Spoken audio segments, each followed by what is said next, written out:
My sister illegally moved into my house with her 3 kids using a spare key, so I called the police and had them removed. Hey Reddit, I'm Charlotte, a 32-year-old woman from Texas, and I've spent most of my life overshadowed by my older sister Ella, who's 3 years my senior. She's always been my favorite person, despite everything. Ella's the kind of person who's clever, charismatic, and can talk her way out of any trouble. Meanwhile, I've been the dependable one, code for the person who does all the heavy lifting but gets no recognition. Growing up, Ella always got the best of everything. Her birthdays, huge backyard parties with bounce houses and pony rides. Mine, a simple pizza gathering in the dining room with a store-bought cake. Christmas, Ella got the Barbie dream house. I got a secondhand knockoff with a broken elevator. My parents would say things like, "You don't need all that, Charlotte," or "Be thankful for what you've got." And I was grateful, truly. But I couldn't ignore how Ella was never held to the same standard of gratitude.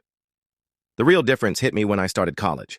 I worked hard in high school, balancing AP courses and extracurriculars to earn a stellar GPA. I got accepted to a local university and planned to commute from home to save on dorm costs. I assumed my parents would support me like they did Ella, who went to her dream school fully funded by them. I was wrong. When I mentioned staying home, my mom looked at me like I'd suggested moving to Jupiter. "If you're living here, you'll need to pitch in," she said casually. "Ella got a full ride because she earned it. You need to learn responsibility." I was 18, about to start college, and they were already talking about rent. Pitching in meant $400 a month for rent and utilities, plus buying my own groceries. That might not sound like much, but as a broke college student working part-time at a bookstore for $9 an hour, it was a lot. I tried to reason with them, pointing out how they'd covered everything for Ella, how she never worried about money. My mom just shrugged. "We gave Ella what she needed," she said. "You're different. You're self-sufficient. You'll manage." So I did. I worked every hour I could at the bookstore, sometimes skipping meals to stretch my budget. I'd walk by the campus cafe every morning, jealous of students who could afford fancy drinks and pastries, while I ate peanut butter sandwiches and drank free coffee from the bookstore's break room. I never bought a textbook at full price, always used or borrowed from the library. Every month, I handed over $400 to my parents while Ella lived it up at her out-of-state school in a shiny new dorm my parents paid for. She once called to complain about her dorm's air conditioning being too warm, and I nearly lost it. My car didn't even have AC because I couldn't afford to fix it. My parents sent Ella money every month. I overheard my mom on the phone once saying, "We don't want her to struggle. College is tough enough." I stood in the kitchen clutching my $1 ramen, wondering why no one ever thought I might be struggling too. To make it worse, my parents constantly praised Ella's achievements. She graduated with a 3.2 GPA in communications, and they threw her a huge party with catering and a DJ. When I graduated with a 3.9 GPA in computer science, we had a quiet dinner at home. My mom made lasagna and said, "We don't want to make a big deal." Looking back, it wasn't just the lack of financial help that stung, it was the message. I wasn't as important.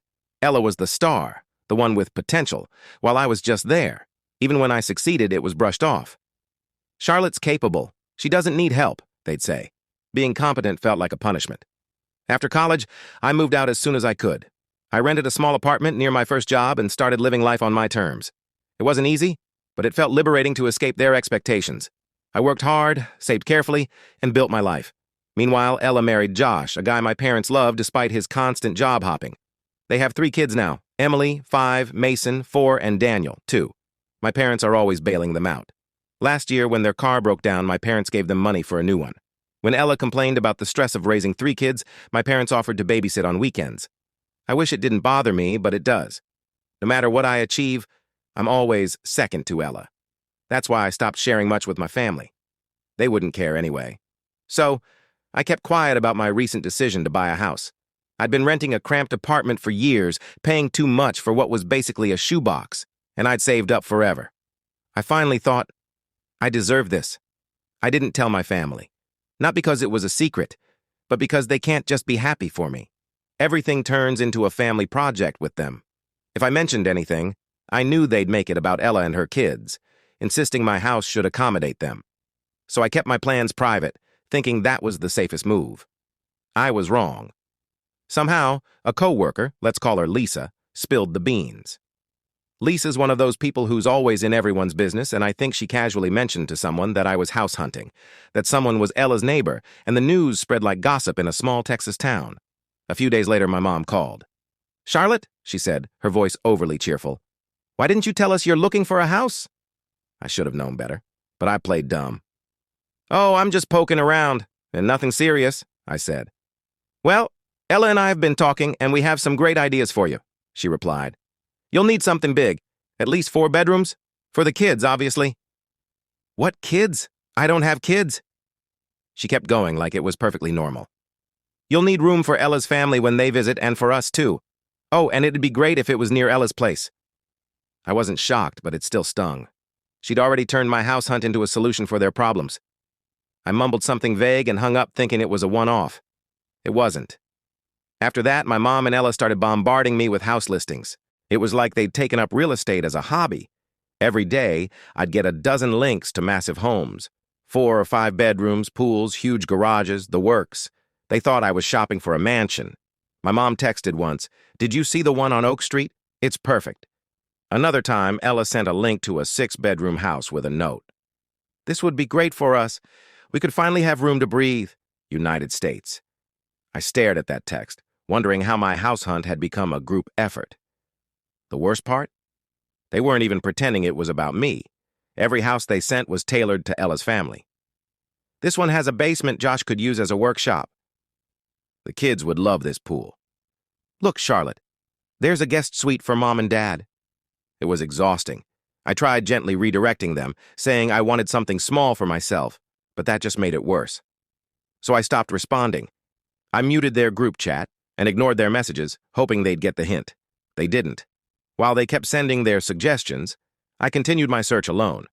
I spent evenings browsing Zillow and weekends at open houses, avoiding anything near Ella's neighborhood to prevent run-ins with anyone who might tell my mom.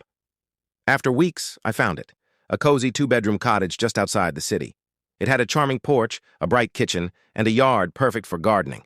It wasn't fancy, but it felt like home. The moment I walked in, I knew it was mine. I made an offer, and after a tense few days, it was accepted. The feeling was indescribable. Finally, something just for me, free from anyone's influence. I didn't tell my family, letting them send their listings while I quietly moved forward. Then my mom called out of the blue, asking, "We're having dinner next weekend, are you coming?" I almost said no, but then I thought, let's just get this over with. I went to the dinner, bracing for their inevitable pitch. I could already picture the PowerPoint presentation they'd probably prepared. Here's the fun part. I was ready to drop the bombshell that I'd already bought a house, and I wasn't going to soften it. I could already hear their gasps and complaints. Thanks for reading this far. I'll update after the dinner. Update 1 high again. Reddit. First, thank you to everyone who commented and offered advice on my last post. I read most of them, and they've been both helpful and eye-opening. Many of you were shocked at how entitled my family seems. And trust me, I get it. Others shared their own stories of similar situations, and it's comforting to know I'm not alone. Anyway, I promised an update after the dinner, so here it is. Buckle up, it was a lot. I arrived at my parents' house last Saturday at 6 p.m., mentally preparing for whatever nonsense was coming. The moment I walked in, it was chaos. Ella's kids were screaming, Josh was lounging on the couch watching TV, and my mom was bustling around the kitchen. She glanced over and said, "Oh good, you're actually on time." Great start, right? We sat down for dinner, and it started with typical small talk. My dad grumbled about gas prices, Josh complained about his job, and Ella whined about how hard it is to manage 3 kids. "Daniel keeps waking up at night," she said, piling mashed potatoes on her plate. "We're so cramped, it's driving me crazy." I knew where this was headed, but I nodded politely and focused on my lasagna. Then my mom cleared her throat, her signal for a big announcement. "Charlotte," she said with a wide smile, "we've been talking, and we think we've found the perfect house for you." I nearly choked on my water. Of course they had a plan. "Oh," I said, keeping my voice neutral. "Yes," Ella jumped in. "It's a gorgeous place, just a few blocks from us. 5 bedrooms, a big yard for the kids, and even a guest suite." Before I could respond, my mom cut in. "It's ideal for everyone. There's space for the kids to have their own rooms, and Josh could set up an office. Plus, it's in a great school district." I stared at them, stunned. They weren't even pretending this was about me anymore. "So," Ella said, grinning like it was a done deal, "we can go see it tomorrow if you want." That's when I'd had enough. "Actually," I said, putting down my fork, "I've already bought a house." The room went dead silent. Even the kids stopped making noise. "What?" my mom asked, her voice sharp. "I bought a house," I repeated. "A small 2-bedroom cottage just outside the city. It's perfect for me." For a split second, I wondered if they'd be happy for me. Then my mom's face turned red, and Ella's jaw practically hit the floor. "A cottage?" Ella asked, her tone dripping with disbelief. "How are we supposed to fit in a cottage?" "You're not," I said. "It's my house. I bought it for myself." Before Ella could respond, my mom jumped in. "Charlotte, how could you make such a huge decision without talking to us? We've been working so hard to find the right place for you." "No," I said, trying to stay calm. "You've been working hard to find a place for Ella and her family. I didn't need your help. I knew what I wanted and I got it." Ella's voice got shrill, like she was about to cry. "But we need this, Charlotte. Do you know how hard it is for us in that tiny apartment? Emily and Mason share a room and Daniel's crib is in our bedroom. It's not fair to the kids." I took a deep breath to keep from snapping. "That's not my problem, Ella. I've worked hard for this and I'm not giving up my dream house to fix your situation." That's when my dad decided to chime in. He slammed his hand on the table and said, "You're being selfish, Charlotte. Family helps each other." "What's wrong with you?" I stood up, my heart pounding. "I'm not selfish. I'm finally standing up for myself. And if that makes me the bad guy, fine." The room erupted into chaos. Ella was crying, my mom was ranting about how she raised me better, and my dad was muttering about how disappointed he was. Josh just sat there eating like nothing was happening. I grabbed my purse and headed for the door. My mom followed, yelling, "You can't just walk away from your family like this." I turned back and said, "Watch me." Then I got in my car and drove home, shaking with anger and relief. I finally spoke up, but now I'm bracing for the fallout.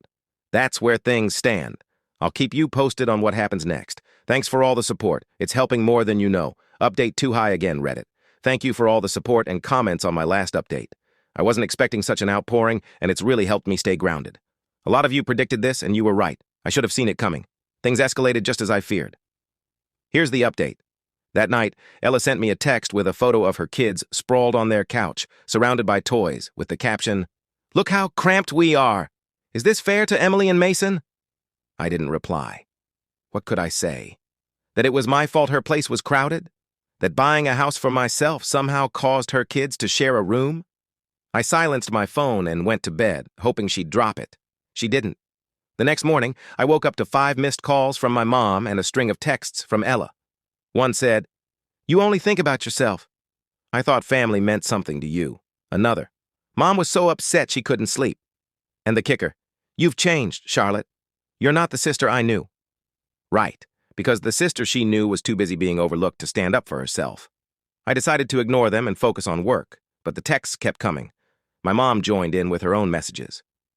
"You're being so selfish, Charlotte. We're all disappointed. I hope you see what you're doing to Ella's kids. You should rethink this. It's not too late to sell and buy something better for the family." I muted them. But then they started leaving voicemails. Hearing their voices hit harder than the texts.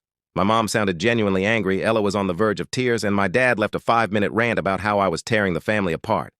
It didn't stop there. A few days later, my aunt, who I haven't spoken to in years, called and said, "I heard about what's going on with Ella. Can't you find it in your heart to help? Family comes first, Charlotte." I laughed. This was the same aunt who barely acknowledged me growing up, and now she's preaching about family. I told her I wasn't discussing it and hung up. Then came the social media posts.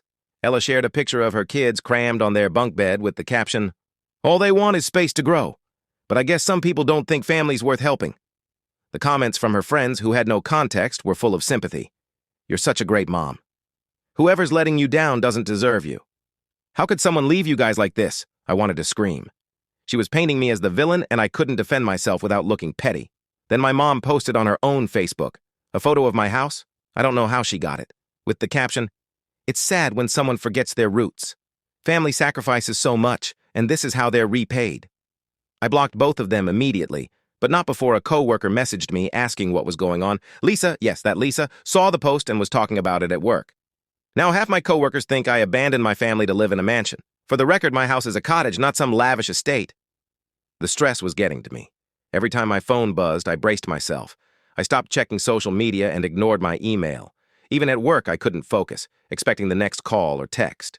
Then Ella took it to a new level. One evening, she showed up at my apartment with Daniel on her hip and Emily and Mason in tow. They were all crying or whining. "Charlotte," she said, her voice breaking, "we need to talk." I crossed my arms and stood in the doorway, not letting them in. "What do you want, Ella?" "Please," she said, tears in her eyes. "We don't have anywhere else to go." Our landlord's raising the rent again, and we can't afford it. Just let us stay with you for a bit. The kids need stability." My heart sank, but I held firm. "Ella, I'm sorry you're struggling, but my house isn't an option. It's not big enough, and it's not my responsibility." She looked at me like I'd betrayed her. "So you're just going to let us suffer?" "I'm not letting you suffer," I said. "I've worked hard for what I have, and I'm not letting you guilt me into giving it up." She muttered something, turned, and stormed off with the kids. I closed the door and leaned against it, feeling both guilty and relieved. The next morning, my mom called, saying I was heartless for turning Ella away. She called me cold and ungrateful, warning I'd regret it someday. I hung up without a word. As I write this, their texts keep popping up. My mom sends long, guilt-heavy messages, Ella sends photos of her kids, and my dad left a voicemail starting with, "I hope you're happy," which I didn't finish listening to. I've had enough. Tomorrow, I'm changing my phone number and giving it only to trusted friends and coworkers. It's clear they won't stop unless I cut them off completely. I'll deal with social media later, tightening my privacy settings and blocking anyone who might stir drama. One step at a time. I'll update you after I've sorted it out. Thanks for the support, it's keeping me sane. Update 3 Hi Reddit, I'm back with another update. Your comments have been a lifeline, and wow, you didn't hold back. Many of you were frustrated I didn't block my family sooner, and you were right. After changing my phone number, I blocked them on everything, Facebook, Instagram, even distant relatives who might meddle. It felt freeing, but as expected, the peace didn't last. Here's what happened. Last weekend, my mom showed up at my house unannounced. I was in the backyard trying to figure out how to grow lavender. I've already killed 3 plants when I heard a knock at the door. Thinking it was a neighbor or delivery, I went to check and found my mom standing on my porch, holding a pie with a forced smile. "Hi, Charlotte," she said, like this was a casual visit and not after weeks of me going silent. Hi," I said, caught off guard. She held out the pie and said, "I thought I'd drop by to see how you're doing. I brought your favorite, apple." I almost laughed. My favorite's cherry, but sure, Mom. Against my better judgment, I let her in to avoid a scene. She set the pie on the counter and looked around my house like she was taking notes. "This is nice, Charlotte," she said, running her hand over a chair. "You've done well." I muttered a thanks and waited for the real reason she was there. She sat at my kitchen table and sighed dramatically. "I wanted to apologize," she said. "Things got out of hand, and I see now we were wrong to pressure you. You've worked hard for this house, and I should have respected that." I stared at her, trying to gauge if she meant it. It sounded sincere, but her tone felt off. Then she hit me with, "I was thinking we could start fresh. I'd love to come back sometime, maybe with Ella and the kids.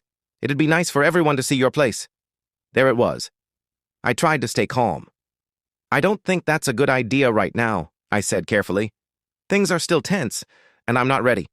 She nodded, but her smile was tight, and her eyes darted around like she was sizing things up. After some awkward small talk, she said, "Well, I should go. Thanks for letting me stop by. I just want us to be a family again."